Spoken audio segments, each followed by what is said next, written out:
By the year 2169, people are genetically engineered to stop aging when they turn 25. Once that happens, a timer appears on their arm with only 1 year left. To keep on living they must work, since time is now society's currency. This means rich people are effectively immortal. The country has been divided into areas called time zones to separate the different classes, the richest area being New Greenwich. Meanwhile in the ghetto, Will lives with his mother Rachel on a tiny apartment, and they barely have any money left to survive each day. Will wants to make some money on the side through time fighting, but Rachel forbids it because it never ends well. This doesn't stop Will from being a generous person, and whenever he bumps into young Maya on the streets, he gives her some of his time so she can survive too. Will and his best friend Borel work at the local factory, where they're always rising the prices of the snacks and it's common to find dead people that timed out on the floor. They're all paid by the day, but the factory always comes up with an excuse for why their employees didn't meet their quota and pay them less. One evening, Will goes to a bar where he used to gamble to get an hour a guy owed him. He also meets Borel, who is happily getting drunk thanks to a crazy guy that is buying drinks for everyone. This guy is Henry, whose timer has a whole century. Will doesn't understand what a rich man is doing here and tries to warn him about the Minutemen, a group of gangsters that steal other people's time, but Henry doesn't listen. Just as Will fears, gang leader Fortis shows up and asks Henry for a time fight. Everyone else in the bar runs away except for Will, who hides at the back just in case. Henry accepts the challenge but asks for a moment in the bathroom first. Just one guard goes with him, so Will takes the chance to knock the gangster out and escape with Henry through the back door. They run down a few blocks and hide inside an abandoned factory, which Will locks from the inside to be safe for the night. Will wonders what a rich guy is doing in the ghetto, and Henry admits he left New Greenwich because he's 105 years old and tired of living. When Will points out this is stupid, Henry's amused by the boy's lack of understanding of the world. He explains the cost of living keeps rising in the ghetto to make sure people keep dying, because the rich can only live if the poor die. Eventually Henry and Will fall asleep, and in the morning, Henry takes advantage of waking up first to pass all his time to Will, only keeping 5 minutes to himself. Will wakes up shortly afterward and finds a message on the window saying "Don't waste my time." When he looks out, he sees Henry sitting on the bridge right before he times out. Without noticing there are security cameras around, Will goes to the bridge to make sure Henry is dead before running away. Moments later, Henry goes to Borel's house, where he bumps into Borel's wife Greta and their new baby. Henry talks to Borel in private and gifts him a decade, which matches the 10 years they've known each other. In the evening, Henry goes to wait for his mother at the bus stop, but she never arrives. It turns out Rachel only has an hour and a half left, and the bus fare went up in the afternoon, so now she can't afford it. It's a 2-hour walk to return home, meaning Rachel must run if she wants to see her son again. Will also starts running when realizes what's going on. Mother and son collide into each other in the middle of the street, but unfortunately it's too late and Rachel times out in Will's arms. The next morning, the police force known as Timekeepers finds Henry's body in the river. Agent Leon is sure he's been murdered for his time, and orders his men to check the security footage. Because of the angle of the cameras, they can't see the body falling, but they do see Will's face and assume he's behind Henry's death. Meanwhile, Will wants to avenge his mother's death. He hires a limo pretending to be a rich guy that got lost and makes the driver take him to New Greenwich, which means paying an extremely high toll every time he crosses a border. Once he makes it to the city, he stays in a nice hotel, and his presence is noticed by socialite Sylvia. After resting, Will has some food while Sylvia watches him from afar. The waitress can tell Will isn't from around here, but she treats him well because he tips her generously. She also points out that if Will's going to the casino, he'll need better clothes. The fact that Will cross so many time zones in a few hours appears suspicious in the system, allowing the timekeepers to find his current location. Leon also realizes he's chased Will's father in the past. In the evening, Will buys a proper suit and goes to the casino, where they ask for a voluntary donation of a year because he isn't a member. Will joins the poker table where he meets Mr. Weiss, a time-loaning businessman that doesn't hesitate to bet high amounts of time. Sylvia, who is Weiss' daughter, also comes to the table but only to watch, and Will keeps an eye on her while taking the risk and betting all he has. This turns out to be worth it because Will wins the game, which impresses Weiss and earns Will an invitation to his next party. The next day, Will buys a very expensive car and drives it to Weiss' party. Sylvia is very curious about Will and invites him to dance, telling him she can see he's probably from the ghetto. She admits she sometimes envies people from the ghetto because she lives always surrounded by her father's guards without real freedom, and she wishes she could do something foolish or worth something. Will drags her to the beach behind the house to go skinny dipping, which should count as something foolish. Sylvia is hesitant at first, but soon joins him in the water and they discuss the possibility of doing more foolish things. When people begin looking for Sylvia, she hides with Will in a cave and asks him to go back before they get into trouble.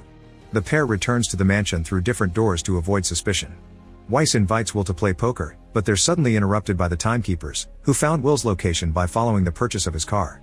Will is taken to a private office for interrogation, but when he tells them about Henry timing out on purpose, they don't believe him and take most of his time, leaving him with only 2 hours for booking and processing.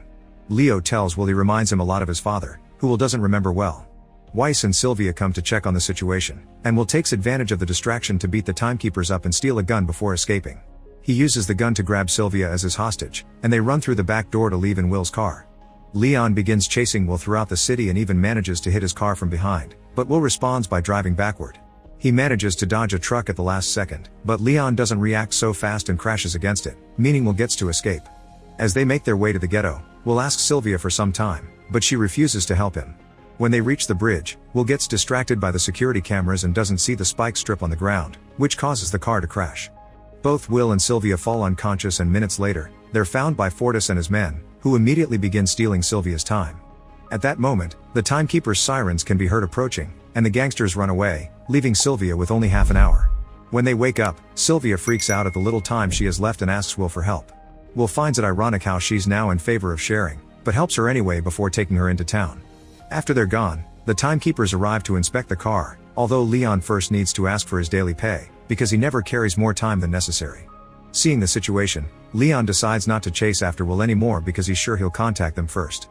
Will goes to see Borel to ask for help, but Greta has bad news. Borel drank so much that he died with 9 years still on his timer. Sylvia starts freaking out again, but Will notices she has fancy earrings and drags her to the pawn shop. The owner is about to close, but he makes an exception when he sees how valuable the rings are. He also notices how desperate they're for time and only pays them 2 days, which they have no choice but to accept to survive. Next, they go to a pay phone and Will make Sylvia dial her house's phone so he can talk to Leon. As a ransom, Will asks for 1,000 years to be distributed to the timelines in the ghetto. Leon warns Will that he's becoming too much like his father and reveals the man didn't die during a time fight like Will thinks. He actually was doing something more dangerous. Will hangs up on him, and Leon tells Sylvia's parents of the ransom, but Weiss hesitates to give away even what for him is pocket change. Will takes Sylvia to his apartment to spend the night there, and Sylvia changes into Rachel's old clothes. Sylvia asks Will about his father, and Will explains his dad used to be an excellent time fighter that taught him a few tricks. To prove his point, he grabs Sylvia's arm and shows him how to time fight. It's a battle of wills between timers. His dad taught him to let the opponent think they have the upper hand, let his own clock almost reach zero, and when the opponent is distracted by his incoming death, turn the tables and take it all. Will used to think his dad died on a time fight, but he now realizes he was probably killed because he gave away what he won. Then Will and Sylvia shared what happened on their 25th birthdays. Will's timer started when he was on the street and he quickly almost lost his extra year because they were in debt. In contrast, Sylvia had a peaceful awakening in bed and her dad gave her a decade to celebrate. The next morning, Will watches the timeline building from the window, but unfortunately they don't have any charity to share, meaning Weiss didn't pay the ransom. Sylvia is hurt by her father's lack of care but finally understands he became rich by stomping on other people's rights. Will tells her to go home but Sylvia refuses, causing them to accept to work together and kiss. Sylvia does want to call home though, so Will gives her the gun to protect herself while he watches from the corner. Weiss quickly picks up Sylvia's call and ignores her insults to warn her the timekeepers are coming to get her. When Sylvia turns around, she sees Leon approaching Will, thus she shoots him in the arm. Will takes the chance to check Leon's timer and learns timekeepers don't keep much time with them to discourage thieves. This prompts Will to give Leon some time in order for his co-workers to rescue him. While Will and Sylvia escape in Leon's car, Leon begins walking out of town as everyone yells at him for not protecting the little people. Thankfully his fellow keeper rescues him before things get violent. Sometime later Sylvia points out they can't keep driving in a cop car, which gives Will an idea. He pretends to be a timekeeper to stop another car by the road and then they proceed to steal the rich lady's earrings and her time, leaving her with only 1 day before running away in her car. Once they're far enough from town, they stop the car to watch the news and they discover they're now wanted people. Will once again tells Sylvia to go back, but she refuses because doing this is much more fulfilling. Meanwhile Weiss is lying to his investors, telling them everything is under control. Leon shows up to inform him this isn't a kidnapping anymore, now Sylvia is being chased after like a criminal as well. Weiss tries to bribe Leon into changing his mind, but Leon turns him down and reminds him that if Sylvia gets in contact with him, he needs to tell the keepers, otherwise he'll be arrested for being an accomplice. Later, Sylvia asks Will if he truly would give away time if he had it. When Will confirms he would, she comes up with a plan. The pair proceeds to steal a Weiss money truck and they crash it into a time bank, where they steal as many time capsules as they can. The remaining capsules are left for the people in the ghetto to grab. By the time the timekeepers arrive, there's nothing left. In the evening, Greta finds a time capsule among her laundry, left by Will as an apology. Will also visit Maya, who is sleeping on the streets, and he leaves some extra time for her as well. The rest of the time they stole is taken to the timeline for the clerk to distribute among anyone that needs it. At the timekeeper's office, Leon notices there's time that shouldn't be there and he thinks Will's hurting the very people he's trying to help. The next morning, Fortis tries to rob a man, but the guy can finally stand up for himself because he bought a gun. Fortis pretends to let him go, but as soon as the guy turns around, he shoots the man anyway. When Fortis checks the guy's timer, he's shocked to see he's wasted a lot of time. Will and Sylvia begin robbing time banks all over the place, and their adventures appear on the news. Weiss wonders if his daughter was trying to kill him, but his wife points out that Weiss almost killed her first by suffocating her. A week later, Leon and his men finally find Will's apartment and get ready to arrest them. However, Will hears the radio chatter from the window and immediately runs away with Sylvia, bursting into a different apartment to jump through a window at the back of the building, not getting hurt thanks to a safe landing on top of a car. Leon copies them and starts to chase them through town, and when Will and Sylvia take the chase to the roofs, Leon opens fire on them. Will shoots back but fails, so he and Sylvia get off the roofs and take the bus. The driver considers the idea of handing them to the authorities, but Will bribes him into silence and they get to leave Leon behind. A few hours later, Will and Sylvia check in at a hotel, paying extra to have all the rooms and for the receptionist not to tell anyone. When a new client comes in, he's told the hotel is fully booked, but he manages to get a quick view of Will and Sylvia going upstairs. Later, Fortis and his men begin threatening people on the streets for information on Will and Sylvia. At first people stay silent because they want to protect their savers, but Fortis then kills a man to show how serious he is. This inspires the guy from the hotel to confess what he saw. At the hotel, Will and Sylvia learn that the reward for their heads is 10 years, which they consider pretty insulting. Suddenly Fortis bursts into the room with his men and hold the couple at gunpoint while Fortis explains the timekeepers leave him alone because he steals from his own people, so now he must restore order. He claims he doesn't like killing people in cold blood and challenges Will to a time fight. Will uses the trick his father taught him, and when Henry begins looking at his timer, Will begins taking all his time. The guards come closer to watch in shock, and Will takes the chance to shoot them all before he makes Fortis time out for good. By the time the timekeepers arrive at the hotel, Will and Sylvia are already gone. Some hours later, Will notices prices and loan rates are being raised faster to make up for the new time on the streets. Their little robberies aren't making a difference, they would need a whole million years to even make a crack. Fortunately, Sylvia knows where to find such an amount. The next day, Weiss is worried about the situation and goes to work surrounded by more bodyguards than usual. The guards suddenly turn around when they detect a threat, but it's just Sylvia announcing she wants to surrender. Weiss believes her and is ready to take her back. This distraction allows Will to sneak behind him and capture him as a hostage. Then Will and Sylvia take Weiss to his office to make him open the safe where he keeps a capsule with 1 million years. Weiss points out that giving a year to 1 million people only prolongs their agony and that flooding the wrong zone with 1 million years could cripple the system, so Will clarifies that's exactly what he wants to happen. Will and Sylvia escape after locking Weiss in his own office. When the timekeepers learn about the robbery, they immediately go after them, blocking the bridge to stop them from returning to the ghetto.